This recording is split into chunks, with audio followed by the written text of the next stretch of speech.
What is up? What is up? We are back.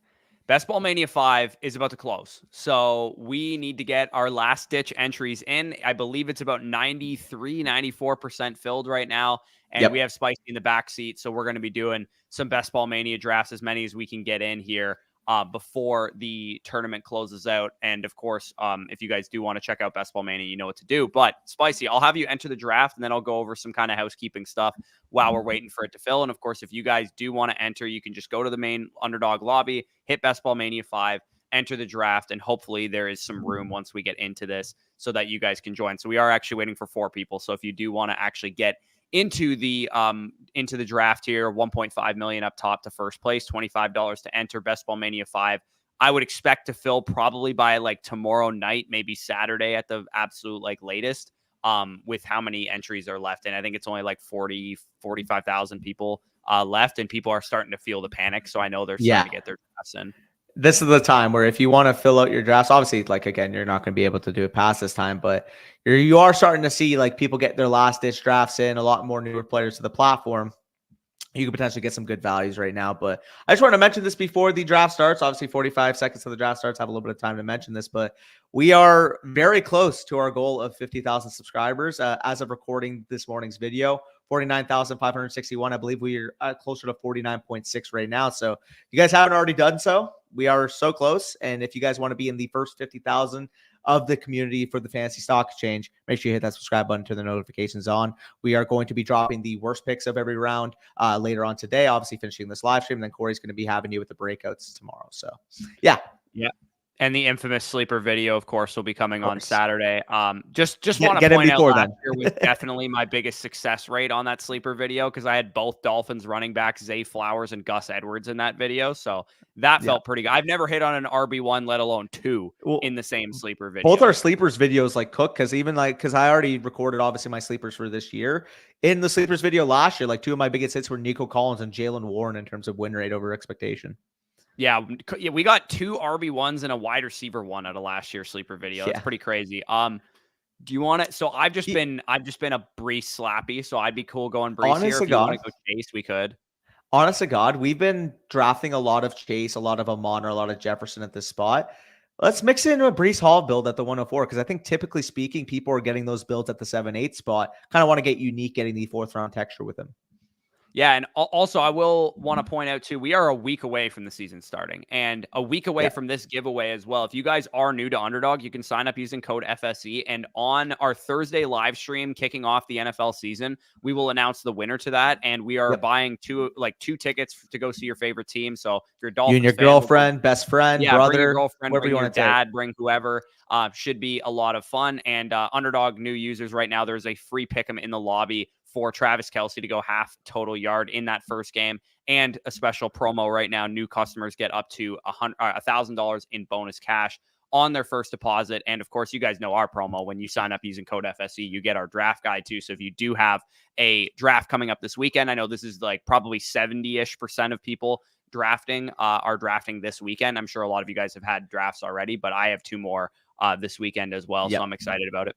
Yeah, and I have one of my second home league one over on Sunday, and actually our listener league one over on Sunday night as well, 7 p.m. We actually did draw the league yesterday. You guys would have, if you guys got the invite, would have all got them on your emails. I believe 11 of the 12 people in the league have already joined. And funny, we do see Cheeky Hobson in here because he says, let's get these guys to 50K. FSE rocks. Cheeky Hobson is actually part of that listener league. So should be a ton of fun. You're looking at the reigning defending champion, missing his 101 for half the year last year, still being able to take that crown. So I'm coming back, man. I'm coming back with a vengeance. Need to win 2 in a row.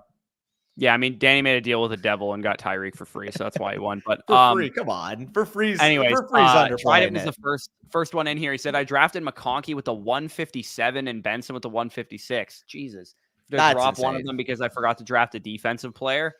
Man, that is a very different. Do you have like any other options you can drop? I feel like your league mates are probably super casuals because that letting you get these guys here is pretty insane. I guess my answer is Benson, but I don't really want to drop Benson. I don't want to drop Benson, but like if the decision is between him and McConkey, like he's the one I'm dropping. In fact, I mean the reason why I don't want to drop Benson, if you guys watched earlier this week's sleeper video, was literally my number one sleeper. Like when you're in the 10th, 11th round and you need an implied upside play at running back for the long term, like there's maybe not a single one better in that range than Trey Benson. Because I mean, for example, you're just looking like Nick Chubb's probably going to go before Benson in your leagues. It's the same thesis. You're drafting a guy for, week 4, week 5 plus type of upside. I would rather do it with a 22-year-old not coming off of a multi-ligament tear. Yeah, I think people are so convinced that James Conner's an elite running back too. I'm like, dude, you realize like James Conner's one very first good real year. season of being an elite running back was last year. And are we betting on a 29-year-old with 1,300 career touches or 1,200 career touches to have another 80 plus PFF rush grade, 4 yards after contact per attempt? Like great, like James Conner was great. Don't get me wrong, but it was a complete career outlier for him. And they drafted a guy who I just believe is more talented, even though Benson hasn't really had the greatest run out to the preseason so far. I think people are kind of trapped in week 1 brain so far with James Conner. Yeah, 100%. I agree with that. Funny enough, we clowned Mason a little bit for having to fall on the sword, but it's more reasonable when you're doing it in the 7th, 8th round. But I mean, as you guys will see on today's video, James Conner's going in the 5th of a lot of your home leagues. And if you're the one drafting James Conner in the 5th, reevaluate. Yeah, exactly. Conner going at the 501 is pretty insane to me. Do you want to grab Waddle here? I feel like he's probably the best option for me. Waddle's a guy that I've continually risen on across the offseason because really when you boil down the potential riskier profiles in this range of wide receiver, you're getting a 25-year-old superstar talent wide receiver attached to a top 5 potential offense there in Miami that just 2 years ago was the leader in yards per reception, a near 1,400-yard sophomore wide receiver, and he's going cheaper. Like, again, we end up taking him at the late 2nd. In some of your home leagues, he may be falling to the mid to late 3rd round. Jalen Waddle feels like one of the safest picks in fantasy. Assuming he's healthy, he should be a locked in 1,300 plus yard, 8 plus touchdown play. Yeah, he is like borderline a 3-4 turn pick on most home league sites. So he is ridiculous. The fact that the Sharps are taking him this high should speak kind of volumes of what we think of him. And I am all Brandon Ayuk this time. Like Brandon Ayuk in the 3rd round feels like the freest money of all time. All day. Funny enough, so we do see Malik Neighbors go in the 2nd now, I believe, at the end of the 2nd. If you guys ended up watching our Flock League draft, the vlog is actually available over at the Flock League on YouTube. Again, it's not pinned anywhere, but if you guys do want to watch that vlog, it's the Flock League YouTube channel. I believe it's got almost 90,000 views in the 3 days it's been posted, so I appreciate you guys for supporting that completely new YouTube channel. I actually started with Breece Hall and Jalen Waddle to pair with Malik Neighbors. So I would have taken Brandon Ayuk if he had fallen, but I ended up with Neighbors, who goes above Ayuk in this draft. Yeah, Danny generationally yapping on that on that vlog too. I'm surprised Thomas let you chat that much, to be honest. No one else got that much airtime as far as like explaining their picks, and Danny was just on there for like what seemed like 10 minutes at a time talking about his picks.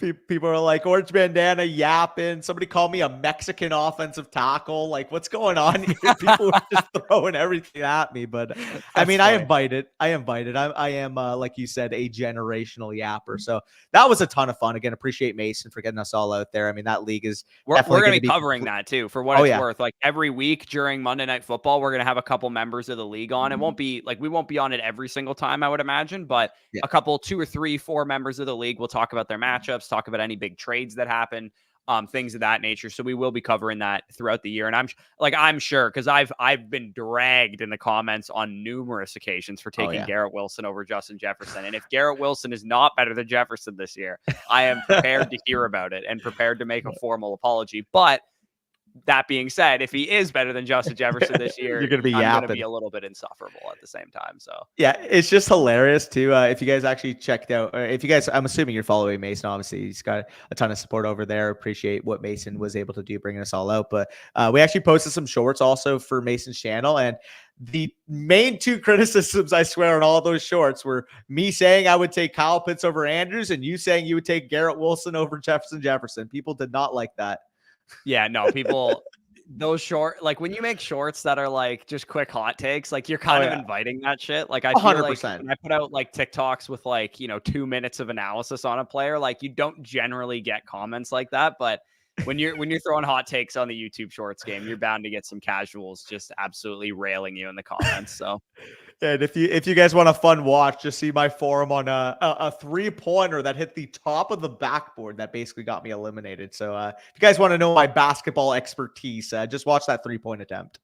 Yeah, of course I brick my like main 3-pointer as someone who played Sinks it basketball right his away. whole fucking life too, and I literally brick the one that's on camera.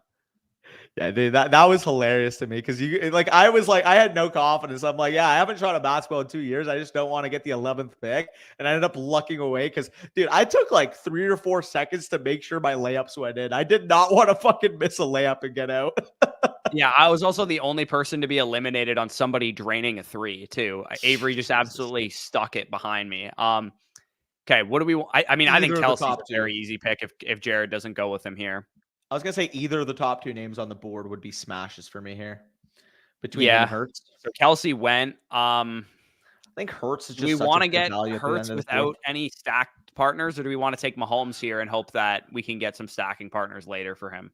I'm cool with either. Which one would you rather? Would you rather Hurts for My the potential portfolio higher is point pretty equity? strong on Mahomes, so let's take Hurts here.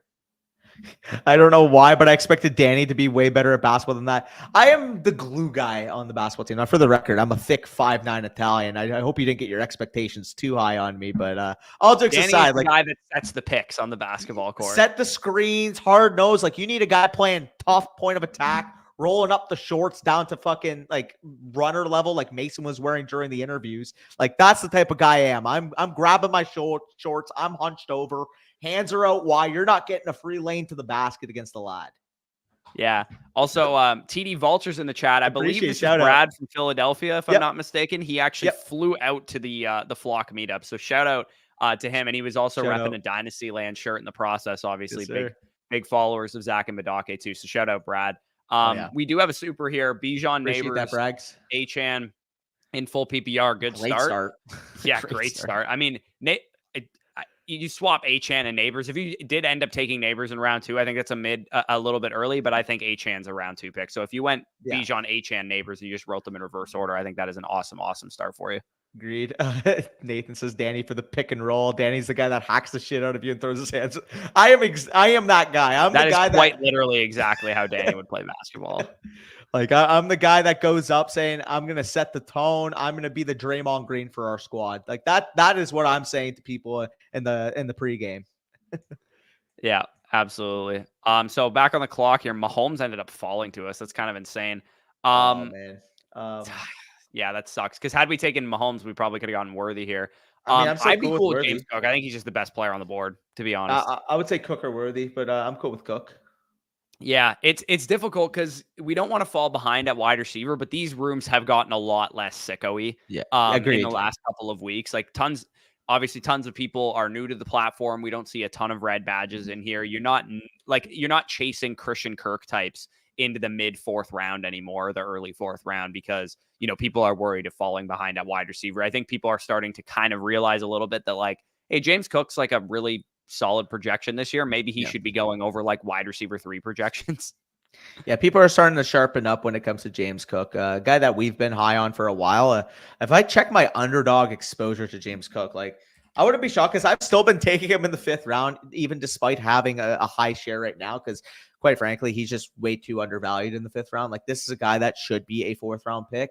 Knowing that, I mean, I was talking about it actually in the consultation right before I hopped on here, but we were talking about James Cook and I mentioned it in the breakouts video, but outside of touchdown equity, which is the big concern for him, how is he going to get used in the red zone? How are they going to use him inside the 5, inside the 10? How much is Ray Davis, Josh Allen going to take some of that workload? But we talked about it when we were recording our running back rankings. 4 of his 6 seasonal touchdowns actually came when Joe Brady was the offensive coordinator. And every other check that James Cook has on the checklist, he checks off. Elite efficiency. Well, yeah, not to mention, dude, when you have 1,700 total yards in a season, you're more than likely as a year 2 back. More touchdowns. Like the most predictive statistic of touchdown output is how many yards you have. So he rushed for almost 1,300 yards last year, and he had 1,700 total. Like it's very likely he doesn't score 2 rushing touchdowns this year like he did last year.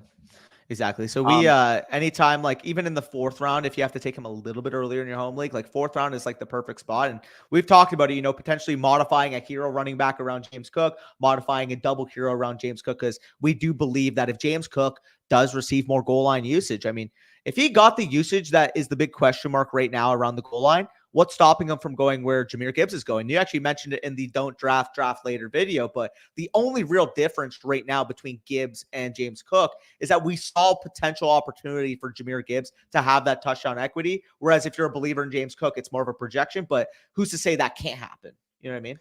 Yeah, not to mention, I mean, I think we all would agree that Jahmyr Gibbs is probably better than James Cook, but like efficiency-wise, James Cook has been better than Jahmyr Gibbs. I know it's a 1-year sample for Jahmyr Gibbs, but efficiency-wise, James especially Cook through the really air, good. which was a shock.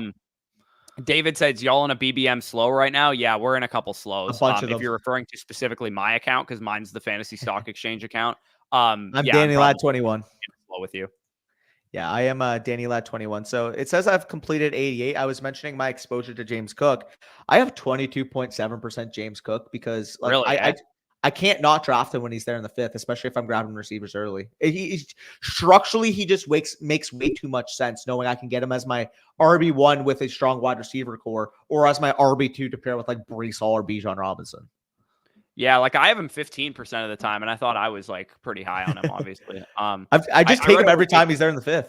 Jake commented this a couple times. I love your Jake. I think you did a really good job in this draft. I think if you're going to go fading quarterback, Jaden Daniels and Tua is a great way to play that. But I mean, Gibbs, Achane, Connor's really strong with Brooks on the bench there. So Lamb, Waddle, Cup, Higgins, Worthy, Brian Thomas, Laporta. Like the team's goated. You took Lamb at the 103. I'm assuming at the 2-3 turn, you then got Jahmyr Gibbs and Jalen Waddle, and then you also got Devon Achane in the 4th. Like, this is absurd. Laporta was the other pick that he made in the 4th. Yeah. Or Cup. Like, this team's insane, dude. Like, I don't know how you absurd team like that. Yeah, no, good, okay. Great work We're there. Gonna be back on the clock here in a second. JSN's by far my highest rated player. Yeah, I mean, I think we need a receiver. Yeah, I'd be cool going JS. I think Rachaad White's the best player on the board, as much as I don't really love him. I mean, I think he's solid, especially in half APR, but structurally, I just can't go with 3 running backs here, knowing we would be too far behind the 8-ball. We would be, but we can make it up in numbers. I'm cool going JSN. We could. Yeah, I mean, yeah, it's just, I think White's fine, but I think JSN is just a clear play. I kind of wish we'd taken back the Hurts pick and taken Cooper instead, to be honest. Because Mahomes had fallen to us anyways. If we were going to deviate for a quarterback, we could have done it at a better value. It's fair. Now, what is the tight end board going back to our next pick? Like, okay, so all the top 8 guys are gone, unfortunately. Yeah, it's not good. Yeah. Virgo's going to make sense because we have Hurts. So we can maybe prioritize him later on. Yeah, probably at the next turn, I would say, maybe. Yeah. Though I will say, drafted both Ayuk and Pickens for the fear he might get traded to Pittsburgh now. So my stance on Ayuk, and we were talking about this before we went live. I think Ayuk would be a Steeler right now if he wanted to be. Like, I think that the deal was on the table. The 49ers wanted to do it. Ayuk didn't want to. So if Ayuk was going to be a Steeler, he would be one already. So what I think is going to happen is we're going to wait another couple days, and Ayuk's just going to sign whatever the 49ers' best offer is. I think that's what's going to happen, to be honest. Do we want to go? I'd be cool going Hollywood here. Yeah, I'm cool with Hollywood here. It also, because we bet against Worthy at the last pick, so getting a bet on Hollywood isn't the worst play. Not to mention, again, we have the early week viability there with JSN with those 2 other guys. We can probably hold on Hollywood potentially with a slow start coming off of the injury, even if he misses week 1, or maybe he's ready to go by week 2, week 3, maybe even week 4, because we have those 3 wide receivers to be able to play into our wide receiver and flex spots. We're in a good spot. Yeah, and I think you can get pretty good like early season projections, rounds like 9 through 11 at wide receiver with like your Cortland Sutton, Jacoby Myers, Khalil Shakir type of players. I think that it's actually a lot easier to get those type of guys to fill out going too high upside options early versus the other way around. Like when you go like safer options in the mid rounds, trying to find upside later is more difficult, I think, than it is to find easy, good projection. Because like when you're low at wide receiver, like, does it feel good drafting like Jerry Jeudy in the 12th round? No, but is he going to be on the field running routes? Like probably. Standard league with 5 points for 40 plus completion and 8.5 for. Okay. Yeah, so he's talking about the McConkey question. Yeah, like it's a standard league. Also 5 points for 40 plus yard completion and 8.5 points. That's crazy big play accelerators. Like that is really, really high. If the accelerators are only for the running back, because it says run and completion, which means quarterback and as a runner. If there's that much type of point equity going back to the running back position, In that format, the standard league, I think you could I would very still well take make the case that Debunking, you to be can. honest. In a standard too? Yeah, I would still. I mean, I mean, I what's the like rest of your I team like look like? Benson. Don't get me wrong, but he's probably a 0 for the first couple of weeks. Fair, but I mean, in a standard league, he's got legitimate league breaking upside. Maybe I don't. I'd still. I'm curious what the rest of your team looks like. Yeah. Nathan Hit the says hit the like. like button. Yes, definitely appreciate Sure. you guys hitting the like. Like Danny said at the beginning, we're trying to get to 50K. Maybe by the end of today, maybe by tomorrow. Either one would be great. It's been a long journey. We're going into our 5th NFL season doing this, which is pretty crazy. So that'll be Yeah, appreciate pretty you guys. fun. Joel says full PPR starts 7. Would you be comfortable starting Trey McBride, Yeah. Kyler Murray, and Marvin Harrison all in the same lineup? Yeah, to be honest. Yeah. If the Cardinals are good, like you're getting pretty much Consolidating your bet. Yeah, you're consolidating everything outside of James Conner that they score. Yeah. And who knows? Maybe Trey Benson. What's up, lads? Runner up here in the Listener League. We back. Yeah. By the way, shout out Hoves. Last year did actually make the final. Fortunately, I mean, his team was very, very good, but it just wasn't enough to overcome the Lodster. All jokes aside, unfortunately, he said, had a crazy draft in my home league this year. Thank you all for the videos, boys. Appreciate that, Hoves. Appreciate that. Shout out for the championship appearance last year as well. Yep. J Full says can't join this in an illegal state. About to head to Texas on my connecting flight. Yep. Makes sense. Kat says, "What's up, boys? What's the panic level on the Waddle injury? I'm not too McDaniel's worried. history with injury transparency doesn't have me feeling great. Yeah, if Waddle's coming into the year already banged up, I would be a little concerned considering how much he isn't the type of guy that has played through injuries very well. Like it's really affected his season. So that would give me a little bit of pause on Jalen Waddle for sure. Yeah, for sure. Okay. Hopefully we have some wide receivers that are on the board for us here. I don't actually know if you want to go to the board here. Okay. I mean, Ferguson's probably got to be our pick, I would imagine. Yeah, assuming, I mean, like Jared's not going to take him, hopefully. So yeah, I would agree there. And then we did pass on Coleman. We could potentially take a Shakir or a Samuel. Yeah, I love Shakir. He's my highest drafted Bills receiver. And Jared Jared, what the fuck, man? He's got Kelsey. Yeah, he does. Do we want to? I don't really love Mostert, but he's after ADP, and we have Waddle. Yeah, let's do it. That's insane by Jared, though. I cannot believe that. Come on. Yeah, you are. Oh, he autoed. Oh, getting autoed here is crazy. That's devastating. Fuck. Will, or have you guys done any standard videos? So a couple of you guys have asked this already. How would you change your strategy in deeper leagues, like 16-team leagues and 8-man leagues and standard leagues? I did a video on the channel last year talking about how I would change strategically in those type of formats. I might be able to squeeze one of those in for you guys if you absolutely need to see it, but it was mostly a strategy video, so you could actually just go back and watch last year's. Like it doesn't actually really it will be applicable to do with for player takes. It was more just like how to strategically structure your teams and what positions to attack early and late. If you were completely screwed, just search back for that video. It was probably around the end of August that I did that, and I think it was like I'll get you guys the exact title of it if you guys are curious about standard and stuff. The question I have, by the way, is we do so look at our running back core real quick. Spicy. Yeah, so we do have some good early season projections. Hear me out. If we take Jonathan Brooks, we could be done at the position. Should we just do that? You just quoted Peter Overset's Best Ball Bros thing. Being done at the position is one of the Best Ball Bros phrases this year. I personally don't want to. If we can get a half decent, like I think Curtis Samuel is a fine pick here. I don't mind Curtis either. I could capitulate to that. I think I'd be cool going Curtis Samuel here, but I think. Do you like Samuel or Shakir better? I like. They're close enough in ADP. Curtis Samuel's injury, I like Shakir better. All right, let's take Shakir then. Fuck it. But yeah, who knows? Maybe Brooks even falls back to us knowing that people are pessimistic about the injury.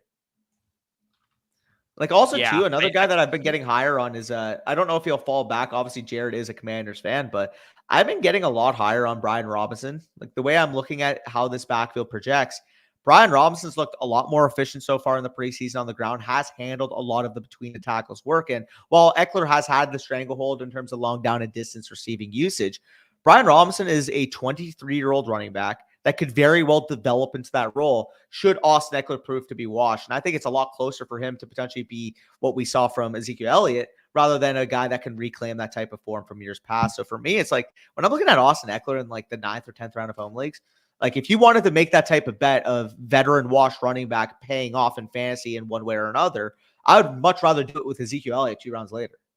I think the one thing that's going in favor of Ekeler is that they have absolutely no receiver depth whatsoever. They could his upside is Austin Ekeler 2018 James White. Like that's what it is. He literally gets there based on like a Darren Sproles, James White kind of role. I think it could work for Ekeler and Jaden Daniels. As much as he runs, he's a rookie quarterback. He might just kind of be more conservative, if that makes any sense, and try and just get the ball to Ekeler because Eckler's a good receiver and stuff. But if Eckler's not getting a lot of early down work, who knows? Maybe he'll look a little bit more spry than he looked last year. And if you guys are in standard or deeper league formats or shallower league formats, I did drop the link for that video last year in the live chat. If you guys do want to check that out, like I said, it is mainly strategic. So obviously some of the player takes that I have in that video are going to be outdated because it's from last year, but you can probably take away some good strategy nuggets from it. For sure.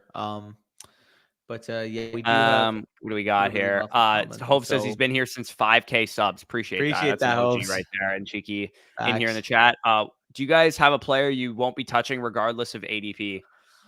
I mean, I think Devontae Adams is borderline that player for me because he never falls because of where he typically just goes for in people's minds. The lowest I've seen him go was I was helping one of my buddies with a home league draft and Devontae Adams fell to the 402. And I mean, I would take him at that point. He's just not going to fall there a majority of drafts. In general, he's never going below the early third round. So Devontae Adams is probably one of those players for me. Is Jared also going to snipe us on Jonathan Brooks? I would be fuming. I don't think. After that Ferguson snipe, bless us, Jared. Bless us. In a contender window, would you consider trading away Olave to say Higgins plus a piece? Depends what that piece maybe is. Mixon or Brian Robinson. I probably, in a contending window, Higgins plus Mixon for Olave is in theory maybe a half decent trade, but I just want Olave there. Yeah, okay. The question is, if it was Higgins and both those guys, are you doing it? No. Mixon, I would still rather have Olave. I think I agree. There's just way better ways to get point equity on your team. For me, it's Olave is one of those few pieces that has the value accrual to potentially make you completely miss this time next year. So I would agree with that. But fun theory. God damn it. And fucking Corum goes, holy running back run. Trident gives us an update to his Benson and McConkey conundrum here. Yeah, I think you have to drop Benson there, boss. As much as I don't want to, he's probably your drop. Yeah. Okay, we're on the clock here as well. We could grab Goddard. We have Hurts. Yeah, we probably need to grab Goddard. Yeah, we probably need to. Now, can we push it to the next turn? I don't think so, man. We've been there's just there's not a good enough projection for me to want to pass on it here, so I agree. Now let's take a look at what we could potentially look at the next pick. Again, there are a couple of running backs on the board. If we go down a little bit to the next year running backs, I think Benson would make a ton of sense for our build because I don't think he'll fall back. I think we're going to have plenty of opportunities to close this off at a 5 RB build. I think we need one more receiver with our next pick, and it's probably going to need to be somebody like I said who's going to be on the field, whether it's Myers, Judy, Cooks, somebody like that. The other direction, so go down a little bit at wide receiver. Polk maybe too. Given our build, I think Polk generally I would prefer him to those guys, but Judy? In our build where we kind of need players on the field right away, I don't mind grabbing Myers, Judy, or Cooks first and hoping that Polk will go back to us or something. I would vote those Judy, then Cooks, knowing that we have Hurts potentially for the week 17 bring back with Cooks, and then Myers would be the order I would have them. Yeah, I'd be cool. I'd be cool. Judy, Cooks, Myers as well. Yeah, Cooks and Myers are close enough for me in projection, whereas with Judy, it's basically the same bet except a 25-year-old rather than a 30-year-old, which is what those two are. So hear me out here. Is Jerry Judy's bet materially any different than it was last year? Not really, except there's more. I would say there's more. Is that Corey Davis or Gabe Davis? I'm trolling. Jordan Mason, wow, in the 11th. That's crazy. Okay, Jerry Judy would be my selection here. Yeah, Judy or Cooks, because I would take the younger player. I don't mind just grabbing Judy. I've been kind of lukewarm on Amari Cooper, and it's making me kind of low-key want to get more Jerry Judy as a result. How much Judy do we have? I'm curious. Cleveland, I got to get my Amari Cooper bags down. Gladly at least I'm in 40 or something slows right now, and I don't think I have a single Amari Cooper in You're in them. 40 But slows right now? yeah, I needed to get all the money off my account. Oh, geez. I would have done Um, that. Before doing 40 slows this time of year, I would have done a big dog or something. There's no way I I would have did a done big 40. dog. I did a big dog. I would have done another one then. I wanted to get to at least 100 drafts. I think by the time those slows are done, I'll be at 110 or 120 BBM. So feel good about that. I capped mine off at an even 100. I could have entered more and gotten to like 120 or whatever, but I was like, you know what? I'll just do. If I'm not doing 150, I'll just stop at 100. So right now, based off the first 88 drafts that are recorded here, I had 18.2% Amari and 12.5% Jerry Jeudy. Ideally, I want them at least like met up in the middle. If not, Amari Cooper closer to like 10%, Jeudy closer to 15 to 18%. Because it's just there's so many other routes you can take them fourth round Amari Cooper that I want to start diversifying in that area rather than 18% Amari. Yeah, I have 6% of each of them. I haven't been drafting either of them really. I've been How taking much Watson do you have? I have a lot of Watson, but I've been taking him primarily with Njoku and like an 18th round dart throw and Nick Chubb. Like I haven't been drafting him a ton with Cooper or Jeudy. So in terms of my Cleveland exposure, again, I mentioned I'm at 18-2 right now for Amari. That's going to get down. Deshaun Watson, 14-8. Nick Chubb, 14-8. Jerry Jeudy, 12-5. David Njoku, 11-4. And then after that, I have 1.1 Elijah Moore and 2.3 Jerome Ford. I just haven't been drafting any Jerome Ford because, I mean, people are going to even pushing him up more now with Chubb potential or Chubb actually confirmed. I mean, we already knew that about Chubb, but you're right. People are going to push him down more or push him up more. But exactly, like for me, the thesis was never that I thought Nick Chubb was just going to start over him at the start of the year. Like, yeah, that was the upside case for selecting Chubb in terms of ADP value. But I was always expecting when I was drafting Chubb for him to start the season at least slow in the first month of the year. The reason why I can't just put all my eggs into Jerome Ford is I'm not of conviction that he's all that more talented than Deontay Foreman. And we've actually been hearing reports that Deontay Foreman could work into that workload. And we saw in the preseason, they were basically using a 1-2 capacity. So for me, it's like, for those people that missed the news, Foreman was cut and then brought back as well. Which I've heard is a procedural move because it is. Yeah, it is a procedural move. Because they're going to be putting Nick Chubb on the IR list once it's eligible, and Deontay Foreman will be activated off the practice squad when that happens. So in terms of the Deontay Foreman bag, Benson here. Yeah, Benson all day. In terms of the Deontay Foreman bag, I'm at 9.1% Foreman right now. By the way, shout out Nick. I can't confirm. He was one of our first 3 subs. I want to say the first 2 were probably my personal account and my mom. So and I think I was like 4, probably.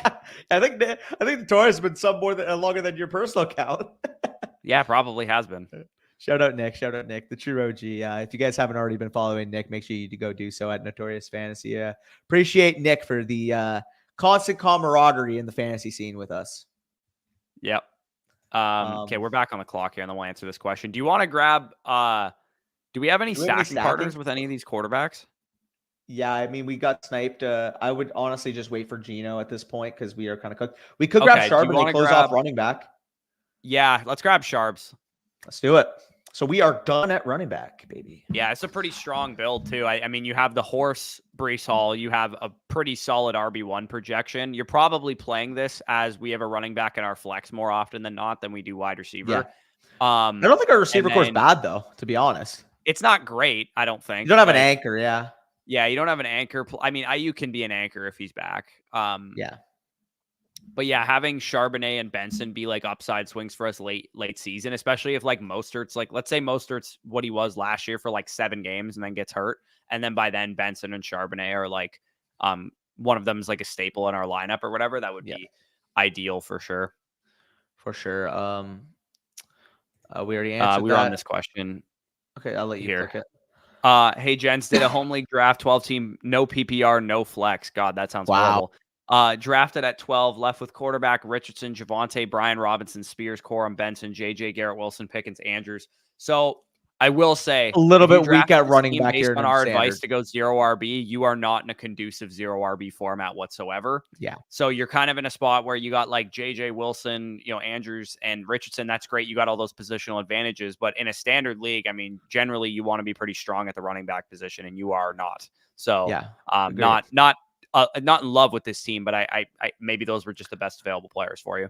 Yeah, 100%. I mean, you're still left with a generally well-structured team at the other positions. Is just like Corey said, knowing inherently that your league's going to be valuing running backs in a standard format. I would have wanted an anchor, but I mean, knowing it's a standard, it could have very well been the case. Like you got JJ at the 112, probably at least out of the first 11 picks. I mean, JJ, I that's mean, like what, Barkley 5, 6 and running backs, right? JT definitely went over him for sure in a Yeah. standard format if JJ was there at 112. Exactly. So, yeah. I have the girlfriend visiting me this weekend. If anyone wants to take her out to dinner Saturday from 6 to 8, I will be drafting. Let's go. You got permission. You got permission for Andrew there. Let's go. Would you keep Herbert on a contending team? See, so with Justin Herbert, one of the challenging things for me is that he's a great rebuild projection because he's an elite quarterback who's not going to lose any value. But I actually don't totally love his redraft projection this year. So if you could pivot him into like a Kyler Murray or Jordan Love or somebody like that, I would be okay doing it. 14th round Tolbert, Corey. You're regretting not getting him in the 17-18 area? No, he's a bad pick then, and he's still a bad pick now. So hope. What does the chat think about my lineup? I'll give you our opinion on it, Mr. Guy. Lamar Jackson, Breece Hall, JT, Mike Evans, George Pickens, Brock Bowers, and Achane. Yeah, that's a pretty solid team right there. Breece Hall, JT, Achane was probably a little overkill at the running back position to start your draft, but if you, the only thing I would change about this team is that I'm not huge on Lamar. I would have taken a different quarterback, and also JT, I'd probably take a wide receiver instead of JT, but it's a really good lineup nonetheless. You know, I would say that's the biggest discrepancy between home league data versus like underdog, for example. Like on underdog, like if you go up, JT's what, a mid to late second rounder. Yeah, he's the 18th overall player, 15th overall player, I think. Yeah, sorry. We will quickly. He's 15 in ADP. And one Henry, thing I would say to Henry or Watson. I mean, we could just wait on Geno. Actually, I'm cool. So I feel kind of stupid for saying this, but like, is Justin Herbert just so good that we can't pass him here? He's 20 picks after ADP. Do we have any? I mean, we could grab. We could grab a Patriot or something late to week 17. Hear me out. Correlate it. Hear me out. Yeah. So we grab Herbert here. We grab Henry on the turn, and then we correlate Herbert. With week 5 bye. Yeah, that's a good call. So just take Henry. Oh, Jahan Dotson. We have Hurts. Oh, right. Do that. Yeah. Forgot he was an Eagle. I'm not gonna lie. My brain just thought he was Washington. Slipped my mind. He hasn't been relevant in forever. So sorry. Where did I leave off, by the way? Oh, I was talking about JT. So go up to the top of the board there, Spicy. Click the board icon next to your name. And then scroll to the top. Where did JT go? So he actually went a little bit earlier in this draft. Usually we see him go in the 18 to 22 range. Well, I would say his on ADP is 15 on underdog. It's 15. Okay. All right. Yeah. Well, damn. Is he actually that high now? Yeah, I was doing a consult with someone yesterday, and he wants to take him at 9th overall. And I was checking the other, because ESPN, like people who are drafting on ESPN, are under the assumption that JT should be a top 10 pick because his ADP is 9 on ESPN, but it's not that high on any other platform. Well, exactly, because I was going to get into it basically on the worst picks video. Like, there's no bad first round picks this year, obviously, but in the aggregate home league ADP, JT, from going from a mid-second valuation across the board, he is the 110 in multi-site ADP, and to me, it's like he's a safe projection for volume, but because he has such a lack of a receiving game, again, not to spoil the entire video, but because he has lack of a receiving game, like I want a guy that can legitimately win my league, and I have questions if JT has the ability to win my league. I think he could be a very solid mid-range RB1. Can he finish as a top 3 guy this year? That's where I have my question marks. Yeah. Okay. Do we want to grab Watson here? Yeah, Watson or Henry? Yeah, let's go Watson, I think. Okay. Okay, that's fine. Because I was gonna say I'd like to close off our queue. I don't want to have to draft a third quarterback, so Watson as a mobile guy with Hurts makes sense. Yeah, no, that's fair. The other option I would have said is if we grab Fant, and then because we had JSN, hope that we were able to get Geno on the way back. But I mean, I'm never going to argue about a close off the quarterback build, because now we can just focus about wide receiver and tight end. Yeah, for sure. The other thought in the trade in round 14 too. In a second. I mean, that's again similar to the Mixon deal. I'd probably just, if you're a competitive team, you get Mixon and the second. Yeah, if you got Mixon and the second, I would probably do that. But I think I'm keeping Olave there. I think Olave is like definitely league to league. I've found he's either very highly valued in Dynasty or really undervalued. Like some people don't value him at all in some leagues, and then some leagues people are like focusing on the target share and things of that nature. So, I got Ayuk in the sixth of my home league. What are we doing? I was Yeah. helping my buddy draft the other day, Danny, and Which we one? started the draft at 104 with Brees Hall. In the second round, he got Puka Nacua. In the third round, he got Nico, and then in the Which fourth, buddy? at the 4-5 turn, Ayuk fell to him. Which buddy was it? Scans. Oh, okay, Scans. I was gonna say because I know BMac was telling me about his draft too, and like he got crazy value in that. Insane. Starting a draft with Brees Hall, Puka Nacua, Nico, and Ayuk is insane. Yeah, no, that's ridiculous. His league mates are going to be punting money to him in no time. Yeah, the Yapster, Danny. Oh, yeah. If you guys don't know the backstory of that, yeah, the comments were fucking hilarious. I was just absolutely yapping in that video, and people are like, "Can Orange Bandana shut the fuck up?" Yeah, you were like extremely yapping. Like, oh yeah, we should have put a time limit on Danny's yapping on these like confession cams. This guy's like trying to give real fantasy advice in like a casual video where we're all just talking shit. And the other thing is, I meant to say in the part about Brees Hall, I'm like, I meant to say one goal line carry, but for whatever reason on the confessional, one red zone carry came out of my mouth, and people are like, "This fucking buffoon doesn't." I'm pretty sure Brees Hall didn't only have one red zone carry. It's like, holy fuck, dude! Like, I get it, I misspoke, but use your fucking brain. Use your brain. Yeah. Like, yeah. Do we want to grab Sinnott here? Yeah, we could grab. Yeah. Let's go Sinnott. Fuck it. Week 14. This board sucks. I mean, it's going to be a 3 tight end build regardless. We may as well get one with upside. Yeah, let's get Sinnott, and then we can grab like a later round guy who's a little milquetoast. And we're done at running back, so we can focus another receiver at this spot. Yeah, we probably need one more tight end, one more wide out, and then we're good. Yeah, I agree. What's our wide receiver? Nathan said it was great content. Appreciate that. Farmer Will says, my 12-team Superflex PPR home league got Mahomes, Kyler. Feel pretty good about that. Javonte, Chase Brown, London, Neighbors, Higgins, McBride, bench, Rice, Brooks, Dowdle, Benson, and Tracy. Yeah, I mean, going 0 RB in a Superflex can work out really well, especially when you have Mahomes, Kyler as your anchors. I mean, for a 0 RB team, Chase Brown, Javonte, Jonathan Brooks, Dowdle, Benson, and Tracy is a pretty nice looking core. Quite similar actually to my home league team behind Brees Hall. Like I have Chase Brown, Brooks, Dowdle as well. That's so funny because in my home league, I have Brooks and Dowdle. In the draft we did with obviously Mason and all the flock guys, I had Chase Brown and Dowdle. So I'm on the same page. Yeah. Okay. We are on the clock here. I think Juwan Johnson's like a pretty safe tight end that we could grab. We could grab Jonnu as well. Jonnu to me is more of the upside swing caliber guy. Do you want to grab the could tight grab end now or some kind of wide receiver upside here too? Yeah, let's I don't mind just grabbing Johnson or John. Let's go Jonnu actually because we have some Miami correlation. Yeah, okay, let's go Jonnu. Yeah, we'll do that and then we'll grab whatever. Speaking of Miami correlation, we're scrolling the F down for Malik Washington. He's gone. Is he? He went 170, bro. Oh my god, dude! Is everybody just all in on Malik Washington now? Dude, I was gonna point that out. I'm like, holy crap, he kind of went early. Not gonna lie. Wow. That's crazy. I mean, I've been scrolling the F down for him since May, so I feel good that he's going that high now. Hey, you're scrolling the F down for a guy who went in the 16th. Let's go. No, I'm kidding. Also, Jordan Mason, 50 picks ahead of ADP. All right. That is crazy, man. Remember when he was a scroll the F down? He was, yeah. I have basically no starting bench. Had to go double hero RB. Bijan, Gibbs, Waddle, Smith, Neighbors, Laporta. That's a good looking team there. Yeah. Looks like we got a super coming in here from Carlos. 12-team PPR, Kyler, Brees, Gibbs, Nico. How the hell did you get Brees, Gibbs, Nico, and Ayuk on the same team? Look at the receivers, and Neighbors also, and Rice on top of that. Dude, this team's insane. Brian Thomas Jr. is like his wide receiver 9. Yeah. Also, your league saying your team sucks is only saying that because none of these guys have been like wide receiver 1s for 7 years in a row. They probably drafted Alvin Kamara and Stephon Diggs and think their team is elite. Christ. That's an insane looking squad, Carlos. Yeah, no, he is definitely some risk undertaken there, but I still feel really good about it. Yeah. My league is saying my team sucks. Yeah, because they suck at evaluating your team.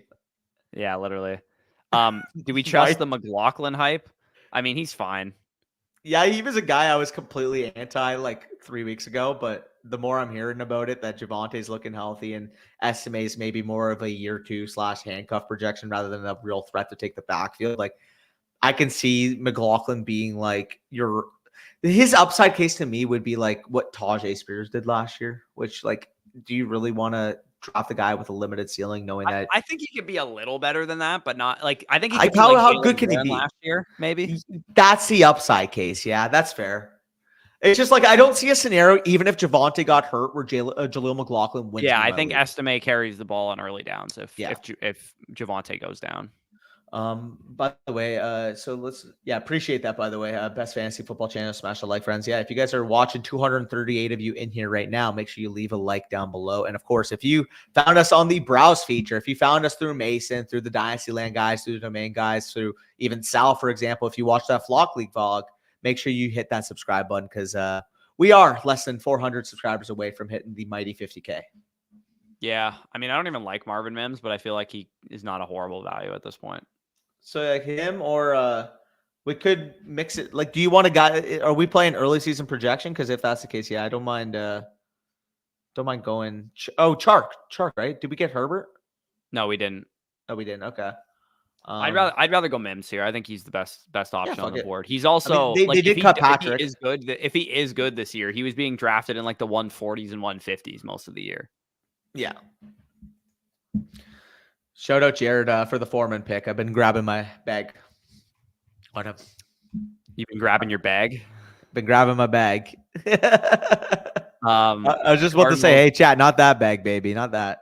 12-team PPR, Hurts, Hall, HN, London, Ayuk, Cup, Pickens, Ferguson. Yeah, it looks like a very solid team. Only league that you play in, I'd say you're in really good shape. Having Hall and HN with the double hero, London, Cup, Ayuk. I don't know how the hell you got all those guys, but anytime I see Hall mixed with HN, I giggle. See, here's the thing that strikes me, that kind of annoys me. Just like a slight rant here for a second. People comment shit like, no way Devon Achan's going in the early third round in my league. Well, look at Cardinals team. Like, people are building teams like this. So obviously there's leagues out there where, like, I don't know how the hell you're managing to get in a 12-man league, Breece Hall, who goes in the first round, Achan, who goes in the second round in sharp leagues, London, who goes in the second round in sharp leagues, Cup, who goes in the second round of sharp leagues, Ayuk, who goes in the 2-3 turn in sharp league, Hurts, who goes in the third round of the sharp Nothing grinds my gears more than when there's some guy that doesn't even subscribe or follow or like the video in the comments section, and he's like, "What, you got X player in this round? That would never happen in my league." It's like, okay, cool. Nobody fucking asked. Like, nobody asked. I'm sorry. Like, straight up, if we're using multi-site ADP, we're not talking about your specific league. If you want your specific league covered, there's fucking ways to be able to do that and access us. We are talking the general consensus. So nothing grinds my gears more than someone's like, oh, in a competitive league like mine, that would never happen. Nobody asked. Like, nobody asked. Straight up. I'm in competitive leagues too. And like, there's still faults. Exactly. Like, it's just mathematics. Like, there's not 7 guys who go in like the third round because they're all third round picks. Like, every league has tacos that take bad picks, even if it's a sharp league. Yeah, like cool. Like, oh, Derrick Henry would never go in the second round of my league because my league's too sharp. He's going to go in the fourth round. You know, agent touch apex. Like, okay, not every league is going to let Derrick Henry fall to that range, man. People are going to see Derrick Henry, click Derrick Henry because he's Derrick fucking Henry. Like, I don't. God awful team, Danny Mullet. What the heck is that? Oh, what team is this? When did we draft this? I think I said I would grow a mullet if something happened. Right. Yeah, this was when we were in Texas and we were like, this team fucking stinks. What did I say I would do? I'd grow a mullet if this team won Best Ball Mania or something? Yeah, I think you did say that. Danny, are you sticking around for another draft or are you going to hop into your edit? So I might hop for the first few picks, but I do have to, like, I'll set it 145. I'm going to start editing that video because I don't want to get that out to you guys too late. If you guys didn't already get the gist of it, the worst picks by round in the first 10 rounds of your draft, that will be updated. I mean, I'm going to try to get it out to for 4 p.m. Eastern. So stay tuned for that. I mean, if Danny had just listened to me when I said get it done yesterday, it would be already set for 4 p.m. But I unfortunately had some stuff come up in the personal life. However, I did have it all recorded. Ended up doing my consultation. So just have to edit and get it up. And that won't take me too long because I have all the graphics already ready and piled up on Premiere. All right. So let's get it spicy. Enter this Best Ball Mania 5. This may be the last bullet that we throw into this contest. Like I said, we're just doing 2 drafts today. And I expect the Best Ball Mania 5 contest to fill probably by Friday or Saturday. So definitely, if you want to join this one, it is already full. we should be in for a fun Oh, time. can And we it, hit the where are we 112? picking here? Are we picking at the end of the Or draft? or the 111 or the 112? I don't see our name. I think it's the Ugh, 112. 112. Yep. Great. Awesome. That sounds about right. Last draft, and we're gonna get like the worst pick. So we got to Carlos's question. Okay, yeah. Another one from Jason. Appreciate that. By the way, Jason, we have noticed. Just want to point this out because I have noticed on a couple of the videos you leaving a couple super thanks, super stickers in the comments. So really appreciate that. He also says here, I think I need a running back upside. HN Connor, Warren, Spears, Rico, Algier. Trade Lamb for Bijan or Brees or Pacheco or Nico combo.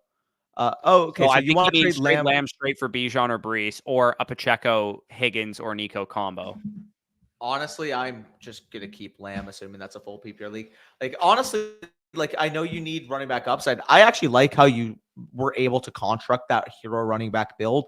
HM being your anchor, and then guys like Connor, Warren, Spears, Rico, Algier, mixing in some potential upside with some early season utility. I would actually like. I want to know what your wide receiver core is if you're considering trading Lamb, because if it's an average core without Lamb, I just would rather hold CD Lamb because he's the best player here. Yeah, and I mean, in my home league, I took CeeDee Lamb, and then I eventually traded him for Brees Hall and JSN. But in that league, I had drafted 4 straight wide receivers after CeeDee Lamb. Like I had drafted London, Ayuk, Higgins, and Pittman right after my CeeDee Lamb pick. So that's why I made that selection. And also, like I said, there's accelerators in my league for running back point production. So I don't know. For me, I would need a plus on top of Brees or Bijan to be able to make that move. Like if somebody was willing to give you Brees Hall and Xavier Worthy or something, I would probably do that. But I would probably hold Lamb in your situation. I think you're totally fine at running back, to be honest. Well, that's going back to your point, what you did in your home league. So, for example, in your home league, there is a little bit of a running back multiplier to make the difference between CeeDee Lamb and Brees Hall. And you're able to get a wide receiver we both really believe in. I mean, we talked about Jackson Smith and Jigba. He was one of my top breakouts. I put out my top 5 breakouts. He was on that list. I believe he ended up coming number 4. We're really optimistic about his potential transition in year 2, the potential usage he could see with Ryan Grubb coming in at offensive coordinator. And flat out, I mean, you guys are also going to see some more context with Tyler Lockett, but we don't believe Tyler Lockett is the same player he was just 3 years ago. So with JSN, if he could be a top 2 target on this offense, which will inherently throw the football more with Ryan Grubb coming in, like that is the perfect upside shot to take if you're going to take Brees Hall plus for Lamb. Yeah, no, I don't disagree there. Charles says, hey guys, I got your draft guide through Underdog and wanted to know which rankings I should use in my half point PPR league, the cheat sheet master, or the overall 1 quarterback. So the cheat sheet master and the overall 1 quarterback are the same rankings. Yeah. It's just with the cheat sheet, the added ability, and shout out Jonathan. I did see him here in the chat earlier. Okay, So we're on the clock first. we'll make the pick. And I'm then, cool with these 2 players, to be honest. Those are my highest ranked players. You're not going to get me to complain. So we will take those. So Jonathan actually created the cheat sheet master, but basically the way it works is you can actually check players off and they will disappear off your screen when they are selected in your draft. And you also can check players onto your team. So you can see how your team's stacking up and also be able to follow along, because you can only do so much with a pure ranking sheet, because obviously you have to like print it out, physically scratch them off. But if you're accessing the cheat sheet master actually online or through your PC, through your laptop, there's actually a function on it to check players off through the function. I don't know how better to describe it. Basically, you can click a button and that name will disappear, so you know they're off the board. Yeah, I think where the confusion is coming with Charles here is on the FSC rankings versus home leagues, it is sorted by average ADP. On the overall rankings, it's sorted by our rankings. So if you're looking for our opinion, it is on the overall ranking sheet. But if you're looking for how our opinion stacks up to the FSC rankings versus home leagues, the average of Sleeper, ESPN, Yahoo, Underdog, those sites are how that sheet is sorted. So if you look at the names on that sheet, that is the average ADP sheet, not necessarily our consensus ranking sorted there. You can see what our consensus ranking is. It says it there on the FSC rank column, but it's not sorted by that category, which is why I wrote sorted here above the average ADP there. So hopefully that makes sense. But if you're looking specifically for our opinion, just use the overall rankings there. For sure. Bradley also says, how would you guys feel if your first 3 picks were Brees, HN, and London? I'd feel fantastic. Yeah, absolutely. I would feel really good about that. Let me go back to where we left off in the other comments. When Danny hops off here, I'll be able to get through all the comments, no problem. By the way, is it just me, or is it just me? Because why are so many people fading DK? I don't understand the hate. I think DK. I've warmed up completely on the early DK. 4th round. Yeah. DK was a guy that earlier in this offseason, like I was really staunchly against a player that peaked in his second year. We haven't really seen him get back up to wide receiver 1 territory since that second season, but this is, in my opinion, the best overall situation we've seen from DK since that second year. Obviously, I mentioned the acquisition of Ryan Grubb for JSN's point, but specifically for DK as well, being able to get an offensive mind with Ryan Grubb, who last year with the Washington Huskies ranked in the top 10 of deep pass rate, ranked in the top 10 of pass rate over expectation.